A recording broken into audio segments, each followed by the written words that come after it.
Hola, ¿qué tal? Buen día. Mi nombre es Melba Selene Cardoso Gómez y el día de hoy les voy a hablar de la vida y obra de Juan Jacobo Rousseau. Juan Jacobo Rousseau fue uno de los principales ideólogos que tuvo la Revolución Francesa y la Ilustración Francesa. Él es un filósofo que nació en 1712 en Ginebra y bueno, sus ideas han impactado a nivel político, a nivel social y por supuesto a nivel de la filosofía educativa, y es uno de los principales originadores de contenidos que se han venido citando para generar un sinfín de modelos educativos que aún están en boga el día de hoy. Voy a comenzar por hablarles un poco de la obra de Juan Jacobo Rousseau. Él pertenece a la corriente de los contractualistas y estas personas lo que pugnaban era que la legítima aparición del Estado o su legitimidad siempre iba a estar basada en la existencia de este contrato social que se genera a partir del acuerdo de los hombres. Bueno, para Juan Jacobo Rousseau, el hombre era un animal sencillo que respondía a sus necesidades físicas, que en su estado natural no es bueno ni malo, que es inocente y sobre todo que no tiene vicios. Juan Jacobo Rousseau decía que debe existir un estado natural en el cual los seres humanos poseen absolutamente todo y no existe la propiedad privada, pues la propiedad privada es el origen de la corrupción del hombre. ¿Qué es lo que sucede? Juan Jacobo Rousseau dice que una vez que se genera este concepto de la propiedad privada, empiezan a generarse las desigualdades entre los hombres y eso es lo que crea estos puntos de fractura o de quiebre entre las sociedades, generando diferencias de poder, explotación por parte de los regidores de los pueblos y el robo por parte de los ricos. También Juan Jacobo Rousseau decía en su contrato social que los hombres deben buscar la generación de un Estado justo, un Estado que termine con las desigualdades, un Estado en el cual al terminarse las desigualdades se defienda la libertad. ¿Qué era la libertad para Juan Jacobo Rousseau? Pues la libertad era la voluntad de decidir y actuar entre todos, dejando de lado los impulsos físicos y buscar a través de la voluntad el beneficio general. Quiere decir que para Juan Jacobo Rousseau la libertad en la sociedad es posible si se respeta el derecho de los demás.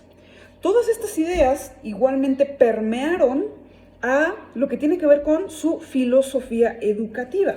Juan Jacobo Rousseau era un firme defensor de que la educación debe responder a la etapa de crecimiento en la que se encuentra el estudiante.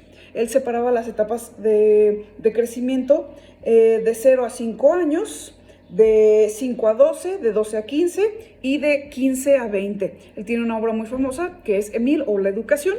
Y bueno, él en esta obra plasma sus ideas de cómo debe ser la educación y de cómo los hombres deben ser formados para ser cabezas de familia, para ser ciudadanos ideales y para ser útiles a la sociedad. Entonces, para Juan Jacobo Rousseau, la educación debe ser natural y espontánea. Además, debe reducir en medida de lo posible los embates de esta civilización desencarnada que corrompe al hombre. Por ejemplo, veamos cada una de las etapas. En la etapa de 0 a 5 años, Juan Jacobo Rousseau pugna por el fortalecimiento físico de los infantes. Debe cuidarse al infante para que se desarrolle y para que genere su máximo potencial físico en esta primera etapa en la que somos más susceptibles. También aquí es donde él genera estas primeras ideas de que la educación debe centrarse en el niño, que es una idea que ha sido muchas veces recuperada en distintos modelos educativos. Pasemos ahora a la etapa de 5 a 12 años. En esta etapa, bueno, los hombres deben empezar a generar una conciencia para inferir, deben observar, deben tener contacto con la naturaleza, lo cual les va a llevar a aprender a través de la observación y la experiencia.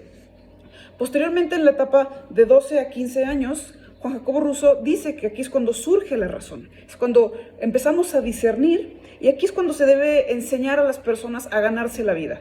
Los oficios, es cuando debe dárseles guía para que nos acerquemos a diferentes objetos y aprendamos de estos contactos. Finalmente, entre los 15 y los 20 años, es cuando las personas crecemos emocionalmente, moralmente y socialmente. Por lo tanto, dice Juan Jacobo Rousseau que es cuando debemos tener más contacto con nuestros iguales, hombres, mujeres, para empezar a convertirnos en seres sociales y el día de mañana ser útiles a la sociedad. A grandes rasgos, esta es más o menos la ideología de Juan Jacobo Rousseau y cómo se ha plasmado en diferentes modelos educativos, centrados principalmente en el aprendizaje a través de la experiencia, en el contacto con la naturaleza, en aquellas actividades que están centradas en el aprendiente, por ejemplo el método Montessori. Y bueno, pues de alguna manera ya nos podemos dar una idea más cercana de cómo este hombre y sus ideas han influido en la filosofía educativa a lo largo de la historia. Muchas gracias.